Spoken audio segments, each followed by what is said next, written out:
जी अस्सलाम वालेकुम। और स्टार्ट करने जा रहे हैं। आज की जो क्लास हमारी है वो है एडोबी फ़ोटोशॉप इंट्रोडक्शन क्लास। ये क्लास बिल्कुल बिल्कुल बेसिक हमारा फ़ोटोशॉप होगा इंशाल्लाह, और जिसमें हम स्टार्ट बिल्कुल बेसिक से लेंगे इंशाल्लाह। उसको मज़ीद फिर हम उसका कंटिन्यू करेंगे। ओके, तो एडोब फ़ोटोशॉप ये उन लोगों के लिए बिल्कुल है जो बिल्कुल बेसिक, जिनको बिल्कुल कुछ भी नहीं आता।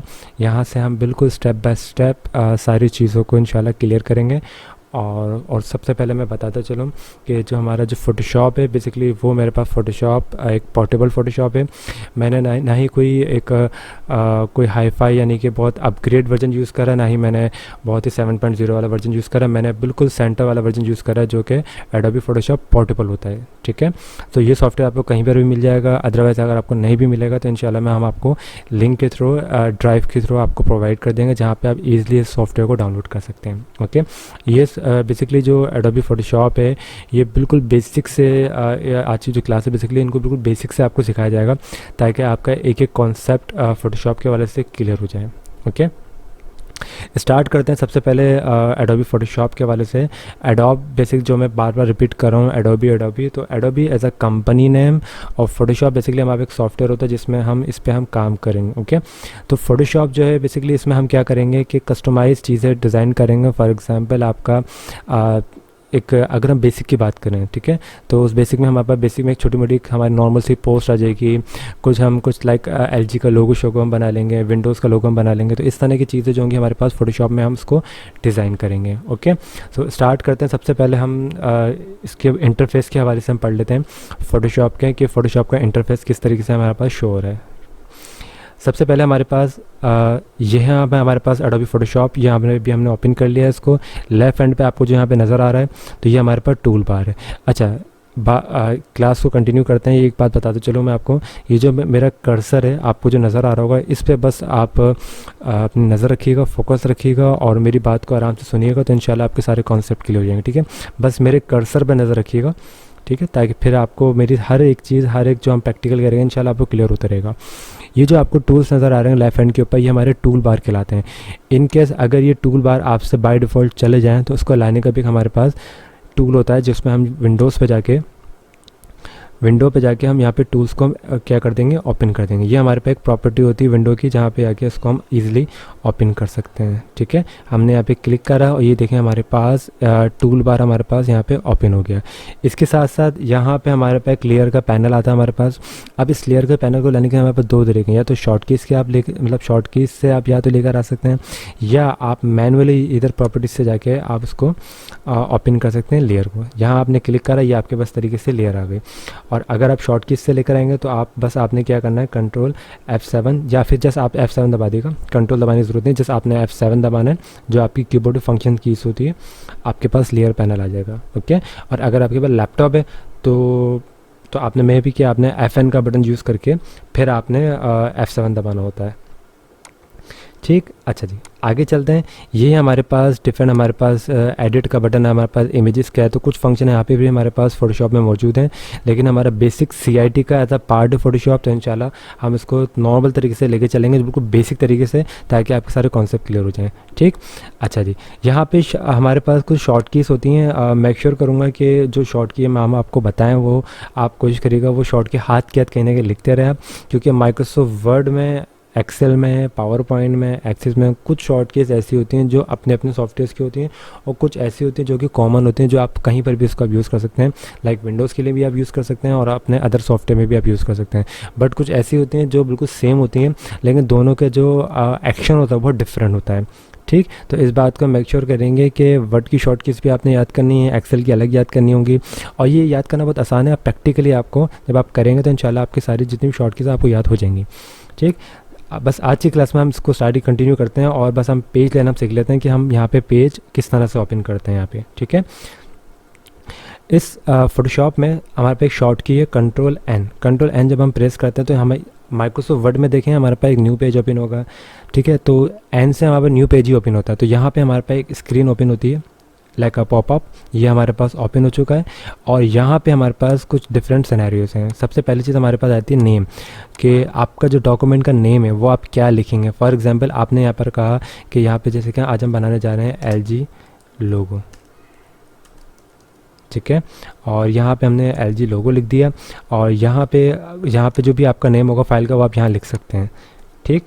और अगर आप नहीं भी लिखें कोई इशू वाली बात नहीं है, क्योंकि जब आप आफ्टर द फाइल जब आप सेव करेंगे तब भी आप फाइल का नाम चेंज करेंगे। सो आप चाहें तो यहाँ से भी चेंज कर सकते हैं, वरना आप ड्यूरिंग जब आप फाइल सेव कर रहे होंगे तब भी आप कर सकते हैं, ठीक। अच्छा, ये हमारे पास प्रीसेट फ़ोटोशॉप में प्रीसेट होते हैं जो बने बनाए हमारे पास होते हैं, जैसे कि डिफ़ॉल्ट फ़ोटोशॉप साइज़ होता है US पेपर, इंटरनेशनल पेपर ये वही पेपर होता है जिसको हम A4 कंसीडर करते हैं। फ़ोटो साइज़ आ गया हमारे पास, वेब आ गया, मोबाइल एंड डिवाइस आ गया, फिल्म वीडियो और एक कस्टम आ गया हमारे पास, ठीक है। तो ये वाला जो वर्जन है बेसिकली बहुत ज़्यादा नॉर्मल वर्जन है, लेकिन सीखने के लिए हमारे पास सबसे ज़्यादा बेस्ट वर्जन है। इसमें हम काफ़ी सारी चीज़ों पर काम कर सकते हैं, नॉट अ बिग डील। तो हम यहाँ पे काम करेंगे कस्टम लेकर, और कस्टम में हम यहाँ पे साइज़ हम सेट करेंगे और अपनी मर्ज़ी से जो हम पोस्ट का साइज़ लेना चाहेंगे, बैनर का, स्टैंडिंग का, जो XYZ वो हम यहाँ पे हम ले सकते हैं। सबसे पहले हमारे पास आई थी विड्थ। अच्छा, एक और चीज़ मैं आपको बताता चलूँ कि जो हमारे पास फोटोशॉप है जब भी हम काम करते हैं मैं ख़ास तौर पे प्रेफर करता हूँ भाई हम पिक्सल पे काम करते हैं, ठीक है। और अगर फॉर एग्जांपल अगर आप इंचेस पे भी काम करना चाहें आप इंचेस पे भी कर सकते हैं, ठीक है। तो मैं रिकमेंड करता हूँ भाई पिक्सल्स पे काम करना ज़्यादा बेहतर है हमारे लिए। अगर कोई बंदा अगर आपको फिट पे देता है तो आप इंचेस पे उसको कन्वर्ट करके आप इंचेस पे भी आप काम कर सकते हैं। डिपेंड करता है कि आप पिक्सल पे काम करना चाहेंगे या फिर आप इंचेस पे आप काम का मतलब वर्क करना आप चाहेंगे, ठीक। तो हम पिक्सल पे आते हैं। पिक्सल पे आने के बाद ये हमारा विड्थ है और ये हाइट है। विड्थ क्या होती है बेसिकली हमारे पास जो चौड़ाई होती है, और हाइट क्या होती है जो लंबाई होती है हमारे पास। इस वक्त जो हम यहाँ पे सबसे ज़्यादा जो स्टैंडर्ड हम साइज़ लेंगे वो किस चीज़ का लेंगे, सोशल मीडिया पोस्ट का हम साइज़ लेंगे, जो कि नॉर्मल आपने सोशल मीडिया पोस्ट देखी होगी आपने फेसबुक पे, इंस्टाग्राम के ऊपर। तो जो उसका जो एक्चुअल साइज़ होता है वो होता है हमारे पास 1080 और हाइट इसकी होती है 1080। बोथ आर सेम, विड्थ और हाइट दोनों हमारे पास सेम होती है, ओके। अब आते हैं रेजोल्यूशन के ऊपर। रेजोल्यूशन बेसिकली होती है हमारे पास DPI यानी कि डॉट पर इंच, ओके। DPI की फुल फॉर्म होती है डॉट पर इंच। ये क्या होती है बेसिकली हमारे पास कि आपके जो भी पिक्सल्स होते हैं ना, यानी कि जितने भी आपके नंबर ऑफ पिक्सल होते हैं उस पर बहुत ज़्यादा बेस करती है हमारे पास रेजोल्यूशन। जितने ज़्यादा हमारे पास डॉट पिक्सल होंगे उतनी ज़्यादा आपकी क्लियर आपकी रेजोल्यूशन होगी आपकी, ठीक है। तो यहाँ पे हमारी जो रेजोल्यूशन है इसका एक स्टैंडर्ड है फोटोशॉप के ऊपर। मिनिमम जो होगी वो 72 होती है और मैक्सिमम जो होती है वो होती है 900। ना आप इससे ज़्यादा जाएंगे ना ही आप इससे आप कम जाएंगे, ओके। बीच में आपने जो नॉर्मल आपने साइज़ रखना हो रेजोल्यूशन वो आप रख सकते हैं, लेकिन उसके साथ भी आपने एक और चीज़ आपने करनी होती है, वो मैं आपको बताता चलूँ। अगर आपने यहाँ पे 200 रेजोल्यूशन ली है सॉरी, अगर आपने यहाँ पे 200 रेजोल्यूशन ली है तो अब आप इस 200 रेजोल्यूशन में देखें, यहीं से मैं आता हूँ, मैं नीचे नहीं आ रहा, यहीं से हम आएंगे इमेज साइज़ के ऊपर। इमेज साइज़ बहुत मैटर करती है आपकी फ़ोटोशॉप के ऊपर। अगर आप एज अ ग्राफिक डिज़ाइनर हैं और फोटोशॉप यूज़ कर रहे हैं तो मैं रिकमेंड करूँगा भाई आपने इमेज साइज़ का बहुत ख्याल रखना है कि आपकी जो इमेज साइज़ है, जो आपकी फ़ाइल है वो GB में नहीं जानी चाहिए। इस चीज़ का आपने बहुत ख्याल रखना होता है। ऐसा ना हो कि आप एक छोटी सी नॉर्मल सी आप पोस्ट बना रहे हैं सोशल मीडिया की, जो कि वो गई हुई है 900 MB के ऊपर, तो समझ लीजिए एक तरीके से बाय डिफ़ॉल्ट आपने गलती से शायद ले लिया हो, क्योंकि 900 MB के ऊपर एक नॉर्मल सी पोस्ट आपकी नहीं जा सकती। आपने 900 के अंदर आपने काम करना है, तो आपने रेजोल्यूशन बहुत ज़्यादा ले लिया या फिर आपने साइज़ बहुत ज़्यादा लार्ज ले लिया होगा आपने, ठीक है। इस चीज़ का आपने बहुत मेक श्योर करना है, ये कैलकुलेशन वाइज आपने चलना होता है, और ख़ासतौर पर इमेज साइज़ के ऊपर, फाइन। तो यहाँ पे अभी हमारे सोशल मीडिया साइज़ है 1080 बहुत नॉर्मल है हमारे पास। इसमें अगर मैं 900 भी ले लूँगा तो मुझे नहीं लगता कि यहाँ पे साइज़ में कोई फ़र्क पड़ेगा, ओके। और अगर मैं इसकी विड्थ कर दूँ, बढ़ा दूँ, और हाइट भी इसकी में बढ़ा दूँ तो मे बी कि इसमें फ़र्क पड़ेगा। और इसको अगर हम 72 ले लें तो आप ये देखें कि कितनी हमारे पास इमेज साइज़ बढ़ चुकी है। मैं आपको एक छोटा सा एल्गोरिथम बता देता हूँ, फिर आपके सारे कॉन्सेप्ट आपके क्लियर हो जाएंगे। याद रखिएगा, जितना बड़ा साइज़ होगा उतनी कम रेजोल्यूशन होगी, जितना नॉर्मल साइज़ होगा उतनी आप जो रेजोल्यूशन लेना चाहे आप ले सकते हैं। लेकिन याद रखिएगा जितना बड़ा साइज़ होगा आपके बैनर का, स्टैंडिंग का, जो भी आप बनाना चाह रहे हैं XYZ, जितना बड़ा साइज़ उतनी कम रेजोल्यूशन। कम से कम भी 72 हो जाए हमारे पास, 900 हो जाए हमारे पास, 200 हो जाए हमारे पास, जस्ट इतनी हमारे पास होगी, ठीक है। ये जब आप प्रैक्टिकल करेंगे इंशाल्लाह आपके कॉन्सेप्ट ऐसा ऐसा भी क्लियर होते रहेंगे। आगे चलते हैं हमारे पास कलर मोड। कलर मोड में हमारे पास होता है RGB यानी कि रेड, ग्रीन, ब्लू। ये वो कलर होते हैं दुनिया के जिसमें हम यानी कि RGB कलर, ये वो कलर हैं एक तरीके से कि आप यहाँ पे कोई सा भी कलर आप क्रिएट कर सकते हैं, ठीक है। ये 3 कलर होते हैं वाइट, जो हमारे पास रेड ग्रीन ब्लू हमारे पास कलर होते हैं, ये हमारे RGB कलर कहलाते हैं हमारे, ठीक है। अच्छा, इसके साथ हमारे पास आता है ग्रे स्केल। ग्रे स्केल क्या होता है, हमारा ब्लैक एंड वाइट CMY के।